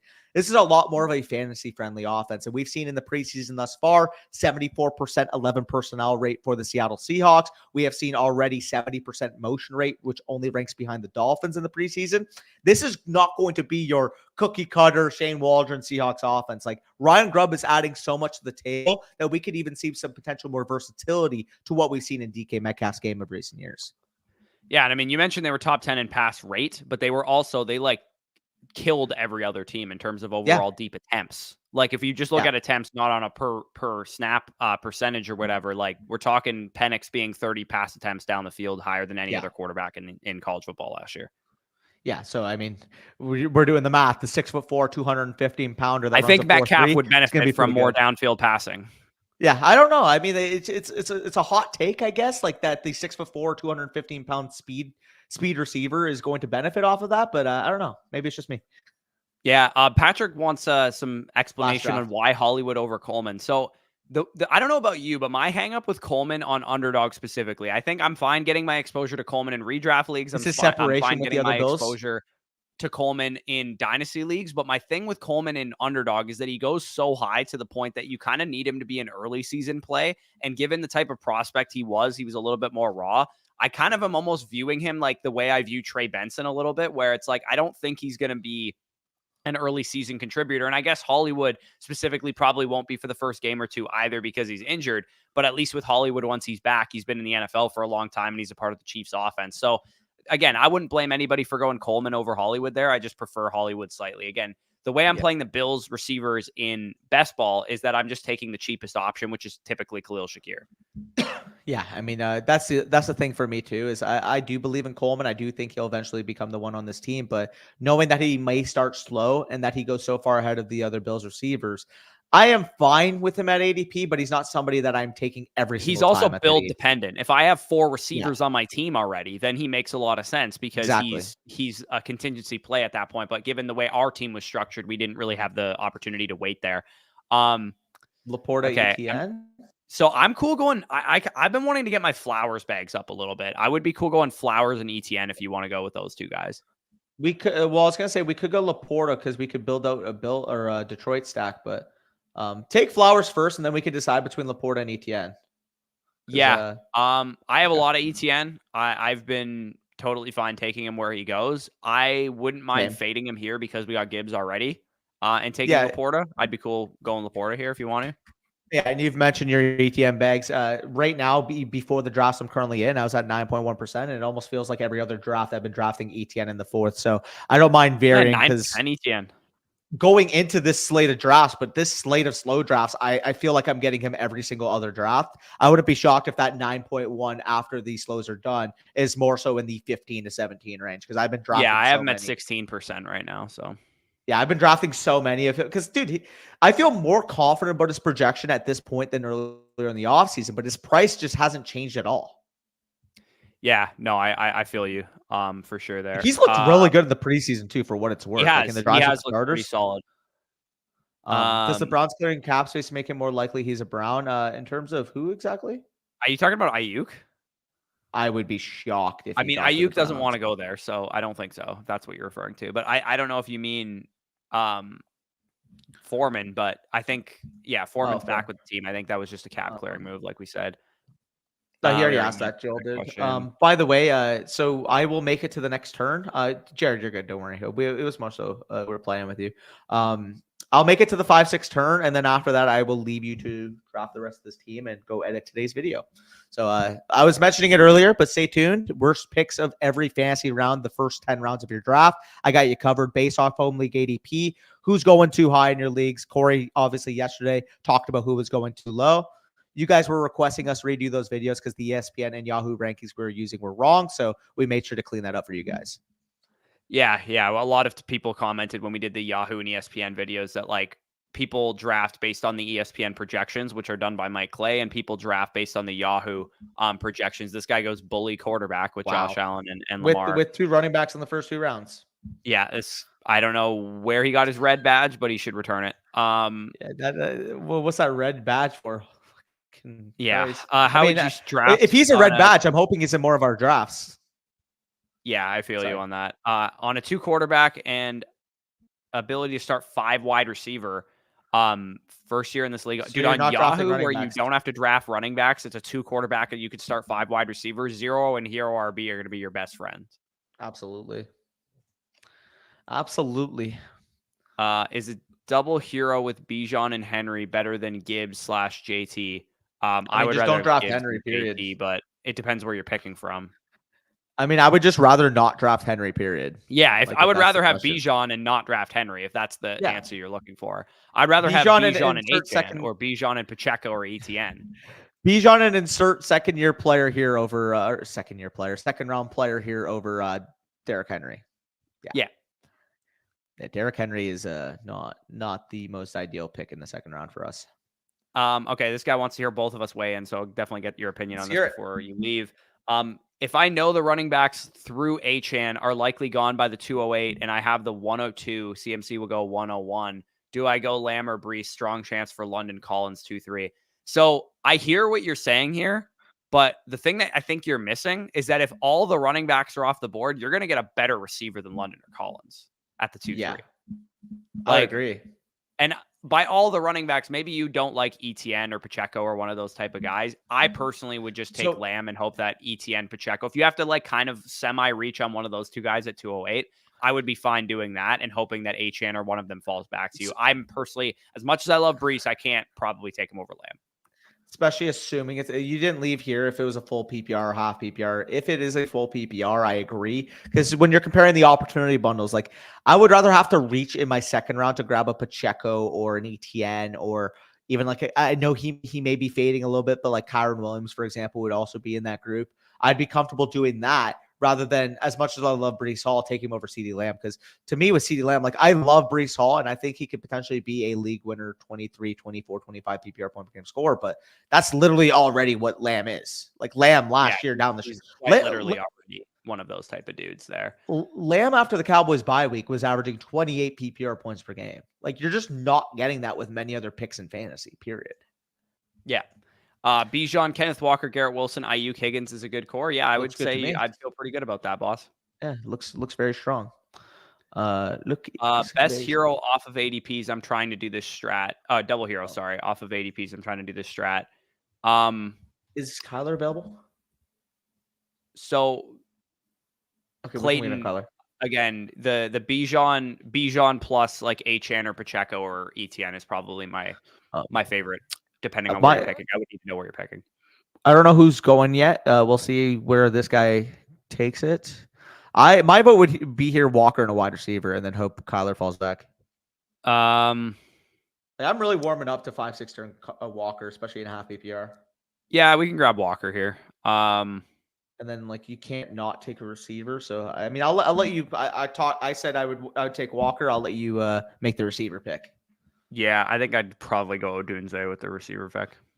I mean, that's who I would have suggested anyway. So, I mean, also too, Seattle, Chicago, week 17. Believe, right? Yeah. Seattle, Chicago. Yeah. That sounds good. But either way, I appreciate you guys. I will be heading off, getting you guys that video out in soon time. I'm going to make sure that is fully edited to a T. So yeah, we're going to be producing a ton of content. Corey will be handling the rest of the stream. So if you have any questions, defer it to Corey. But yeah, appreciate you guys. I appreciate Corey for the last draft and a half. And yeah, take care. Take it easy, Danny. See you.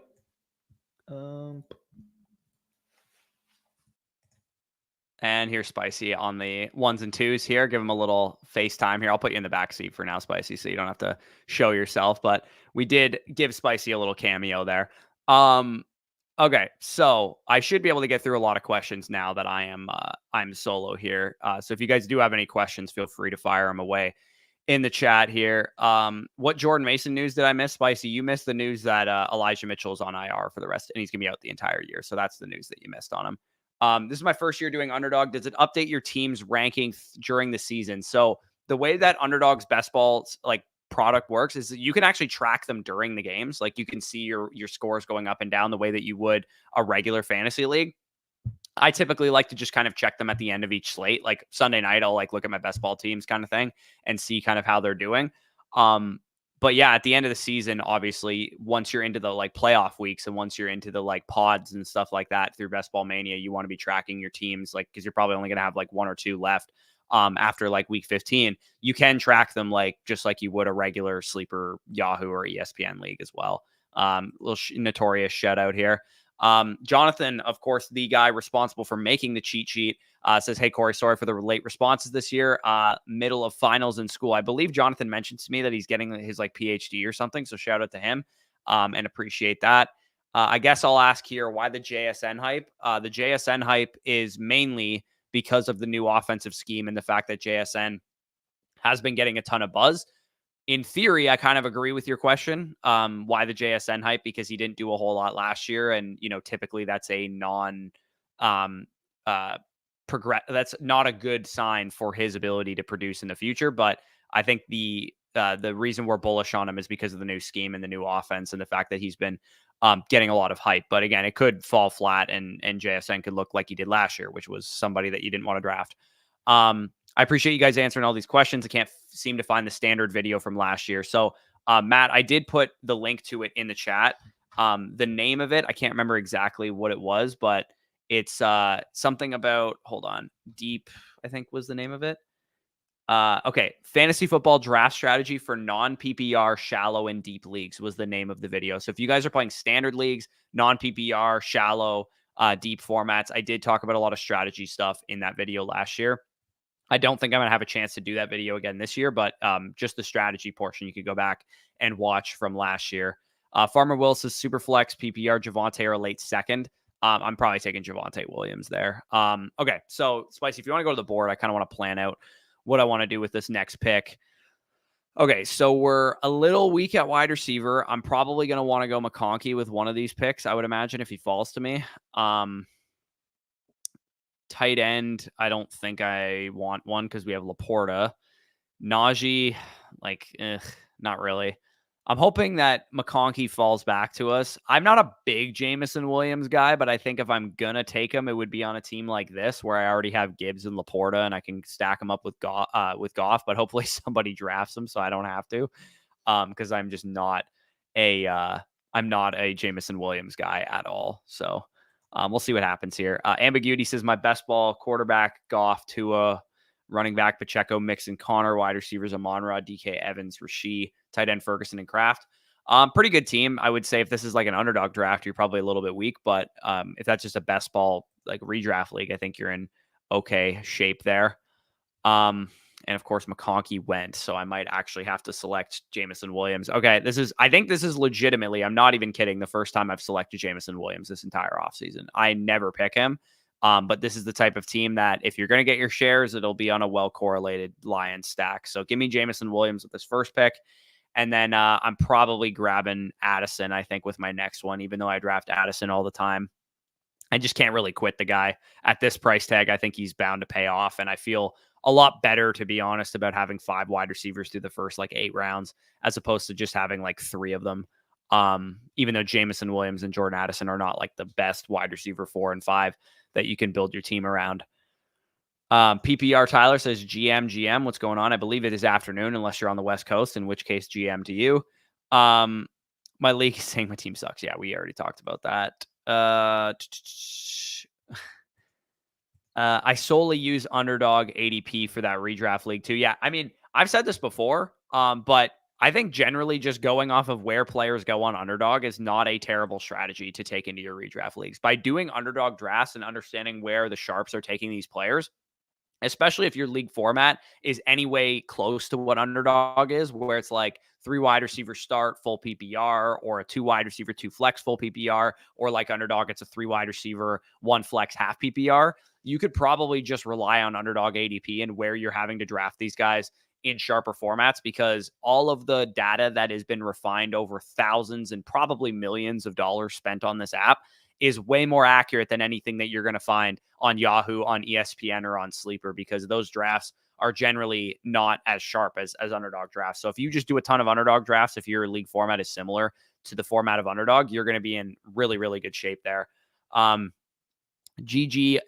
says 12 team PPR. Lamar, ETN, Jones, Lamb, Neighbors, Nakua, McBride. So knowing that you already have Lamar, I definitely don't think there's any reason you should be holding Matthew Stafford. I get you have Puka Nakua stacked up with him, but like, are you reasonably going to start Matthew Stafford if Lamar Jackson is healthy? And if Lamar Jackson gets injured and that's why you draft Stafford, then you deal with that when it happens. You deal with that on the waiver wire. Stafford will probably be there for the most part on the waiver wire. So I would drop Stafford in favor of like an upside swing. Maybe Jordan Mason's available. Maybe Marshawn Lloyd's available. Maybe Tyrone Tracy's available. So go pick up somebody like that. But other than that, it's a really good team. We already mentioned that. Missed the draft with the lag time. Tough scene. Waddle, Worthy, Laddie, Brian Thomas Jr. I don't know what you're talking about here, but Jason. Oh, you already mentioned the rest of your team here. So, yeah, I would still hold Lamb there, Jason. I'm not trading Lamb with a receiver core after Lamb like that. It's a little risky. Got offered Devontae for Rice and Jalen for Kyler plus Ladd. So I would rather have Devontae Smith than Rashee Rice any day of the week. As much as I love Rashee Rice, I think Devontae Smith's a way better option. And then Jalen Hurts for Kyler plus Ladd. If you do the Devontae move and you want to stack him up with Jalen Hurts, I think that's a great move as well. Especially given, I mean, your team is so strong. I'd be totally fine doing that move there. And I already mentioned this at the top. I am not worried about Brandon Ayuk. I think they will get a contract done in the next couple of days. As I already talked about, if he was going to get traded to Pittsburgh, he would be a Steeler already. Like, he doesn't want to go to Pittsburgh. It's very clear. Because they offered him more money than the 49ers are offering him. It sounds like the 49ers are willing to trade him to Pittsburgh based on what they have been offered from the Steelers. So it is clearly all on Brandon Ayuk why he's not on the Steelers, which means he's probably going to stay a San Francisco 49er because he wants to compete for Super Bowls and not catch passes from Russell Wilson / Justin Fields. So I am not worried. I think he is playing chicken right now, and the 49ers are going to win out in the end, and he's going to sign whatever their best offer was. What is your opinion of Aaron Jones this year? I think in home leagues, he's a little overvalued. He goes in like the 5th, 6th round most of the time. And I don't love the offense. I don't love the fact that JJ McCarthy won't be there. And I think his name value will carry him up the board a little more than I'm willing to take him. So Spicy, this is a very easy selection if he falls to us, but this guy is a red badge and very well could take him. So I'm not going to jinx it. It would really suck if he does go here. I don't mind Dontavian Wicks if the player I'm thinking of. Okay, thank God he didn't take Jonathan Brooks. He took Zach Moss instead, which is completely brain damage. So we're going to take Jonathan Brooks with the first one. We could grab, Brock Purdy you're highlighting here because of the Week 17 correlation. Do I have any 49ers on my team? I don't think I do. Yeah, I don't. I'd be fine taking Purdy, though, honestly. I think he's a fine option. So, yeah, Ricky Pearsall's later on. We also could grab. I'd be cool grabbing the Purdy Goff double stack in that Week 17 game. So let's grab Brooks here and Purdy with our other selection. I can grab Pearsall later, like you said. I could also grab Jordan Mason to stash on the bench, assuming he doesn't go in the 11th round or whatever he went in the last draft that we did. But yeah, again, Brock Purdy's one of these guys that you don't really love taking without Ayuk or Debo or Kittle or whatever, but the one thing I will say about both Tua and Brock Purdy is that they're just guys that are going to help you advance. And the way that you win this tournament, for example, is I have a lot of Lions. So if the Lions go off in that game and Goff and Gibbs and JMO and Sam Laporta are the ones that get me there and win me the 1.5 million in Week 17, then I just need Goff. But Purdy being a great advance rate player because he plays for a great team, and I'm sure he's going to have great spike weeks all year, is the type of dude that can also really benefit you in this type of tournament format. You only need to hit the nuts on the DFS lineup mega stack 1 week of the year. You don't need to mega stack every single part of your roster. Obviously, it's correlated that if Ayuk has a great year, that Brandon Ayuk has a great year, that Brock Purdy probably had a great year. but it's not like the be all end all. If I get Brock Purdy as a great projection in like the 10th round, I'm just going to take him because he's the type of guy that'll help me get as many teams as possible into the actual final part of the tournament. Not sure why Ayuk wouldn't want to go to the Pats. They'll be terrible this year, but I see the vision. I agree too. I think he would probably make that team a lot better and make Drake May a lot better. I mean, maybe he's watching the preseason and being like, yeah, you know what, that number, is Drake May number 10? I can't remember it. That quarterback that they drafted is actually quite good, and I wouldn't mind going to that team if they're offering the most money. But I think he's just going to end up staying in San Fran. He's just pouting right now. Unfortunately, it sucks for him because he just wants as much money as he possibly can, but I guarantee the 49ers offered him like a very fair offer, at least what Nico Collins, Jalen Waddle, and Devontae Smith got, if not more. So if I were him, I would just be signing the contract. But Cameron says 12-team PPR, no question, just flexing and supporting. Love to see that.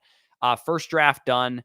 Kyler, Bijan, Gibbs, Nico, Waddle, Neighbors, Ferguson, bench, Pickens, Brooks, Singletary, Algier, and Dowdle. Yeah, you definitely are just flexing indeed. Definitely a great roster, and appreciate the support. And if you guys want to support us and you want to make sure that you get our draft guide because you have a draft coming up this weekend, or maybe you just want to do some underdog drafts, head on over to Underdog Fantasy. Use the promo code FSE. You can get into some awesome drafts like this one. And as I talked about at the beginning of this video, we are running a special giveaway to send you guys to a game of your choosing. One person, we will announce that on the Thursday night kickoff live stream, will receive a $500 value to buy 2 tickets to go see their favorite team.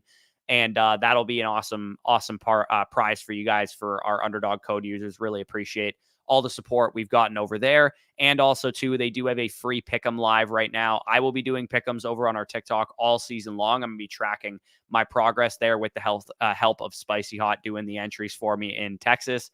And then they also do have new customers getting a 1,000 bonus cash deposit first match there, up to 1,000. Sorry, that was a horrible ad read, but you guys get the point. You get a lot of bonus cash when you sign up using our promo code. And again, you get our draft guide too. So if you have a draft coming up, that will be of service to you. So where did I leave off here? I got to take a breath and maybe a drink of water because I am running low on the old oxygen. All right. Cats took over, says, in terms of Ayuk, I think most likely he resigns to the 49ers, but just thinking about possibilities. Yeah, I think, again, if he were to get traded, he would be gone already, is my attitude towards the whole situation. I don't know if it's worth mentioning, but I'll be playing in a 12-team home league, Yahoo. Okay, so Charles was the one asking about the manifesto having different rankings in the overall. Again, the overall, if you guys have the manifesto, the overall rankings are sorted by our rankings. The FSE versus home leagues are sorted by the home league ADP, but our rankings are also listed in there. So I think the confusion comes where people are thinking that our rankings are different in both of them. It's like, no, they're the same. It's just not sorted by our rankings in the FSE versus home leagues thing, because we wanted to give you guys a complete, accurate picture of the ADP that people are using in home leagues as well. ESPN, I feel like double hero is good. It is, but I think PPR is the standard default setting on ESPN. So double hero can be good, but hero and zero are viable if you have enough starting spots there. Okay, we're back on the clock here. In a second, Jared Goff ended up going, which really freaking sucks, actually. He would have made a lot of sense for this team. Good thing we grabbed Purdy, because now at least we have some correlation with that game. Do I have a tight end yet? We do have Laporta. Dalton Schultz is there. Not really a good board. Honestly, just give me Ezekiel Elliott. I want access to a high scoring offense, and I don't really trust Brandon Cooks at all. So I'll grab a Zeke, share with Brooks too. It kind of makes sense. You need some early season production. I suppose I could grab Cooks here too. Just keep getting access to that offense. J.K. Dobbins is a 13th round pick. Is that where we're at, or a 12th round pick? I am so glad I grabbed him when he was in the 190s of every single draft I was doing. Yeah, just grab Brandon Cooks. He's a fine pick there. Not hugely in love with that term. That's kind of what happens sometimes when you're picking at the 12 spot, is that you got to punt your guys, and sometimes you just miss out on them, which really, really sucks. But yeah. How are we feeling about that team in the 4 slot? It looks like Derek might be drafting here. Can I see what he's been doing here, Spicy? If you want to scroll up. So Chase, Waddle, Neighbors, Higgins. So big onslaught there. Taking Kyler. I get you had McBride, but I probably would have just punted that to take Burrow because he grabbed the Bengals double stack. I like what you're doing. Good 0 RB that you've executed so far, for sure. On Yahoo mocks at the moment, every 2-3 running back, Achane, Pacheco, Etienne are off the board, usually by the time the 210 occurs. I have the 103 this year, 12-team, full PPR. Should I still go Lamb Hill? Yes, I still would go Lamb Hill and just hope that you get lucky, honestly. Like, I get not wanting to miss out at the running back position, but to me, Lamb and Hill are just the better projections over Breece Hall. Again, if you feel very, very confident that you're going to get some crazy shit happening to you at the 2-3 turn, like Marvin Harrison Jr. or Puka Nacua fall to you, then again, maybe you could talk me into Breece Hall over Lamb or Hill, but I personally would just take Lamb or Hill and hope for the best. Wasn't sure if your rankings were geared towards best ball format with a heavier influence on receivers. No, my rankings in the manifesto are geared towards home leagues, for sure. I definitely have more heavier receiver influence because that's how I rank my players, but they are ranked just basically on the basis of like PPR and half PPR home leagues. Are you going to update rankings? I updated my manifesto rankings today. So Danny probably needs to update his after like a couple days, I think. But mine are up to date as of today. So they are absolutely up to date. And then on the site, I need to cross-reference to the Flock site. I haven't updated them in a couple days, so I will update those today as well. But they should be ready to go for those of you guys that are wondering if I've updated my rankings since the Jordan Mason stuff or since the AJ Dillon stuff. I have indeed. Devontae Smith or Jalen Waddle. I want Jalen Waddle there slightly, but given the injury concern, you could probably talk me into Devontae Smith right now. A-Rich? Yes, A-Rich indeed. Would you do Diggs for Devontae even though you have AJ? Yeah, I would rather have Devontae Smith. So yeah, I would do it, but would I want to hold both of those players going into the season? Maybe not necessarily unless I had Jalen Hurts and I was preying on the onslaught. What you could do is just do this trade because I like Devontae better and then maybe shop AJ for like Garrett Wilson or something to mix up your exposure offense-wise. Sweaty says Sweaty Bot, which is a hilarious name. A-Rich, Bijan, Connor Moss, Dowdle, Chuba, Ray Davis, Chandler, Nico, Waddle. Looks like a good team, man. You got advantage at quarterback and tight end. I feel pretty good about a hero RB build there with Bijan, and your wide receiver core looks good. So I definitely dig the team. David says Superflex League quarterbacks, Jalen Burrow with Drake May on the bench. Should I keep May or pick up Derek Carr? Don't. There's absolutely no reason to have Derek Carr. I know it's a super flex league, but honestly, man, like you're never going to start Derek Carr over Jalen Hurts or Joe Burrow. So to me, you definitely want to be holding Drake May. I actually don't think that holding Derek Carr because it's a super flex league is a terrible idea because you might have like a running back who's not going to be that valuable because it's super flex. Maybe you could get away with rostering Derek Carr and trading him to a quarterback needy team that suffers an injury. But do not drop Drake May to do it. Absolutely do not. Keep Drake May on your team. I know Jacoby Brissett was technically named the starting quarterback today, but the leash appears to be very, very short on Jacoby Brissett. He was the head coach, Gerard Mayo, basically said that Drake May's been the better quarterback, which tells me that Drake May is going to be starting by like week 2 or 3. Like, I think we're looking at this kind of reminds me of in Deshaun Watson's rookie season, Tom Savage started the first game. And then Deshaun Watson was on the field in like week 2. I think we could see something similar with Drake May this year where they throw the bad offensive line jitters game, which is the first game of the season. Jacoby Brissett gets his ass kicked and then they figure it out for Drake May after that. Okay, so we're back on the board here. Again, don't love having the naked Brock Purdy. Pearsall's probably gone already, which is not great. Okay, what do we have stacking options wise later? Caleb's gone.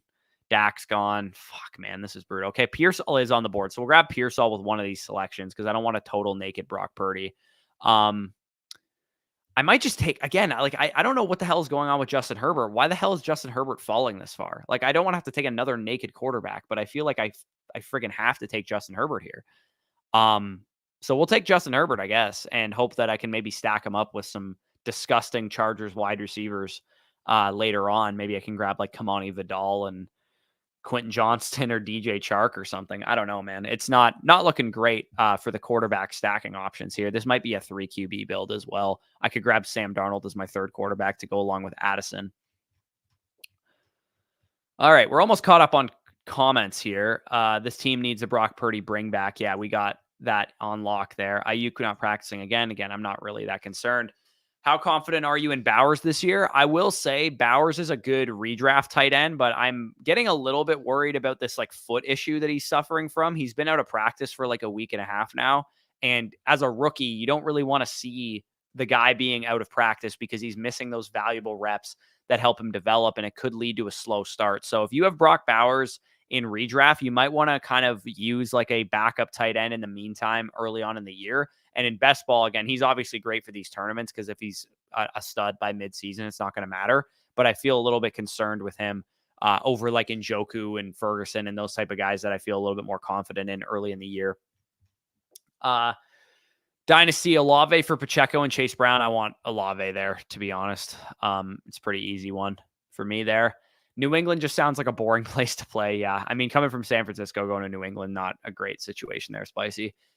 Just move Zay Flowers in a mid first and second for Garrett Wilson in a fourth. My team is probably the favorite to win the league. Yeah, I mean, if you're the favorite to win the league, I'm totally cool grabbing Garrett Wilson to lock down some more production for you there. Manifesto helped me smash a couple drafts this year. Really appreciate it. Definitely appreciate the shout out there, Hector. And for those of you guys that have heard me talk about the draft guide during this stream, have no idea what the hell I'm talking about.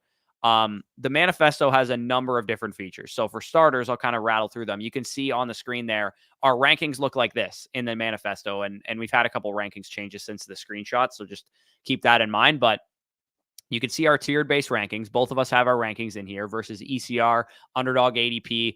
Last year's finish is all in there. Danny did our contextualized game log, so you can see exactly the truth of everybody's season, how they performed, for example, with Brandon Ayuk when all of the 49ers wide receivers were healthy. You can see the last year's fantasy scoring and point per game. We have that all sorted out for you so you can see it. We also have the risk ratings, which is one of my favorite things in the manifesto, which is like we stack up a guy like Christian McCaffrey, for example, and determine, okay, how does he fail? And as you can see there, it's probably injury risk or age concerns.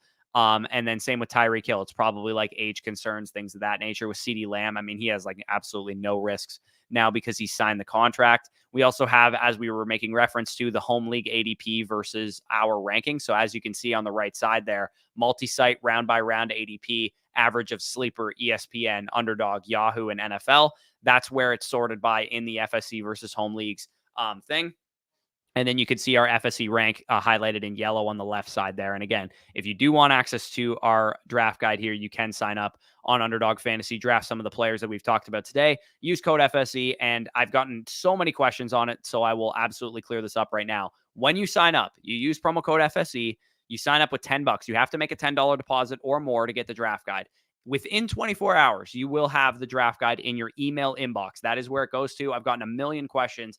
I've signed up. I haven't gotten the draft guide. It takes a couple minutes, maybe up to 24 hours. And also, it will be in your email inbox. It is not actually on the Underdog app. It gets emailed to you. And you do get our redraft guide or the manifesto that I just broke down. You get our Dynasty draft guide, and you get our all 22 film breakdowns of all of the top rookies. We did them on Marvin, Malik Neighbors, Romo Dunze, Brian Thomas Jr., Xavier Worthy, Trey Benson, Jonathan Brooks, all those type of guys. We did all 22 breakdowns back in April before we knew where they were going in the NFL draft. So if you just want to watch those breakdowns, they are specifically private for Underdog code users and site subscribers. And if you have an Underdog account already, you can get all of the stuff I just mentioned on flockfantasy.com, code FSE. And we are doing a major overhaul of the site redesign, and it's going to look awesome. I'm so excited for you guys to see how it ends up looking there. So almost back on the clock here. And I mean, Jahan Dotson, 31 picks past ADP is not a horrible option here that I would be okay going after. Do I have two quarterbacks already? Yeah, I have Herbert and Purdy. So grab Jahan Dotson with one of these selections here. And then I think I feel pretty good about Cade Otton as my second tight end. When I have like a 2 tight end build where I have Sam Laporta as my main guy, I kind of just want somebody who's going to be on the field to run routes and command targets and score the odd touchdown as my second tight end. I get like grabbing Ben Sinnott or whatever, but I honestly just don't trust in a non-3 tight end build, Ben Sinnott to be a consistent producer for me. So I get, you have one tight end who's going to lock down your tight end spot and Sam Laporta, swing for upside with your other guy. Honestly, I don't think that's an optimal way to play it. When you draft only 2 tight ends, I think you want two guys on the field who are going to produce. And Cade Otton might not be sexy, but he has a chance at least to be on the field and produce for the Buccaneers, some touchdowns and things of that nature.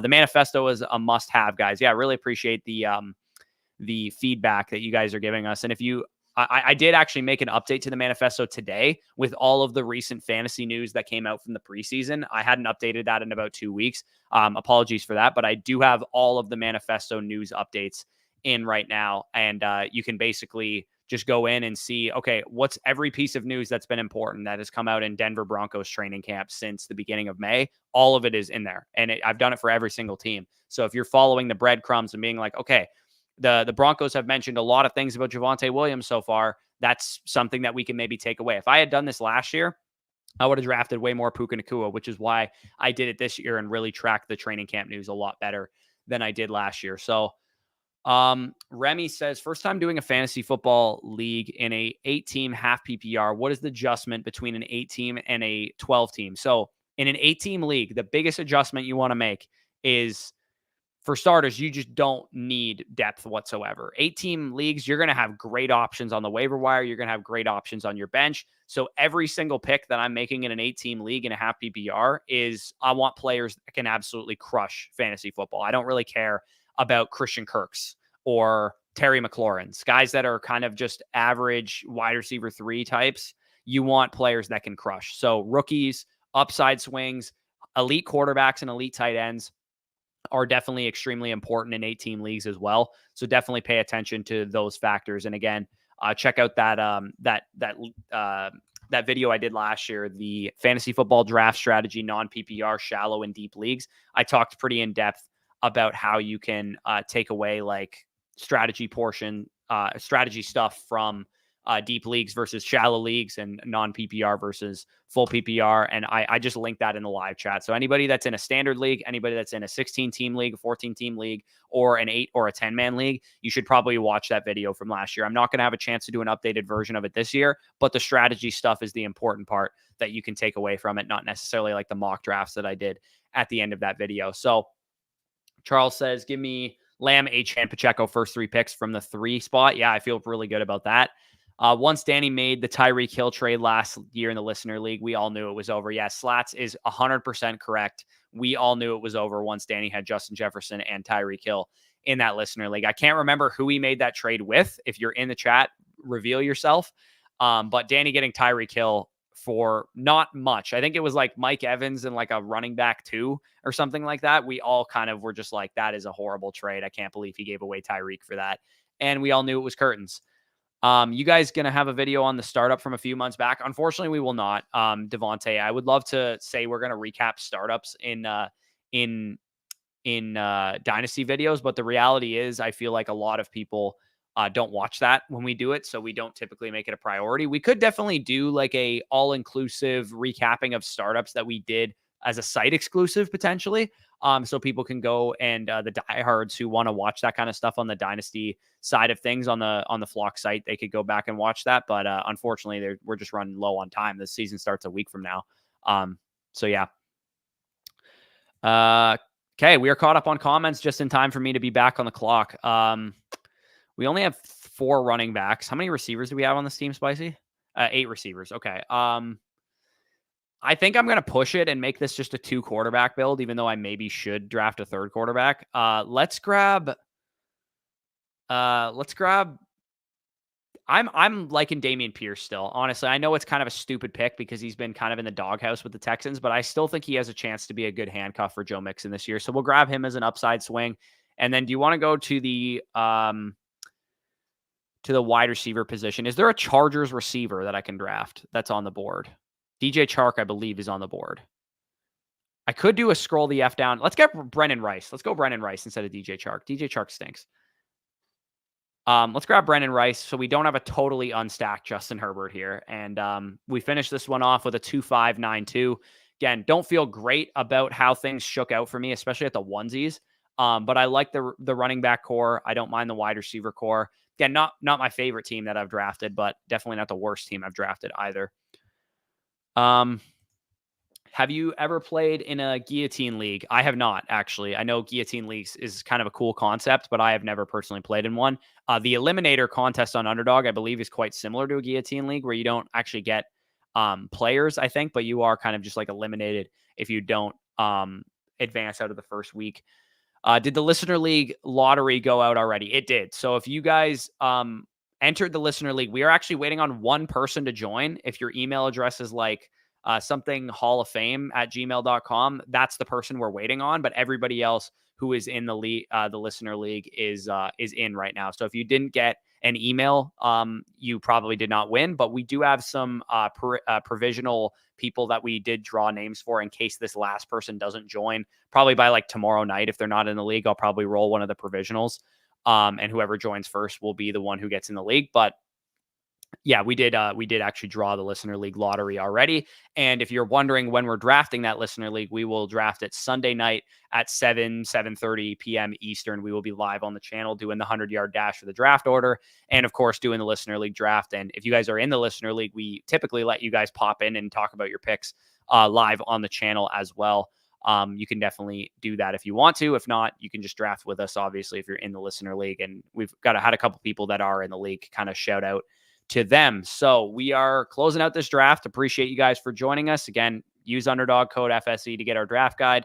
That special pick'em, I believe, that has the Travis Kelce one live right now. I think you have to use that before like the season starts. I can't remember exactly what the time limit is on it right now. So you have, is it 7 days that you have or 7 hours that you have to use it? Hold on, just type it in the chat, Spicy. But you can see there's a lot of other promos as well. You can get some discounts, I believe, on Baker Mayfield and Mike Evans in the pick'ems. And like I said, we're gonna be doing a lot. It's 7 days. Okay, so you do have until kickoff to use that Travis Kelce special promo. And I don't think that's a new customers only thing. I think that is site wide. If you've been an Underdog user for years, I believe you still have access to that because Spicy obviously is not a new user and he can see it. So and yeah, you get the extra stuff there for that Buccaneers and Commanders game. I don't know why that's the featured game, but shout out to the Bucs.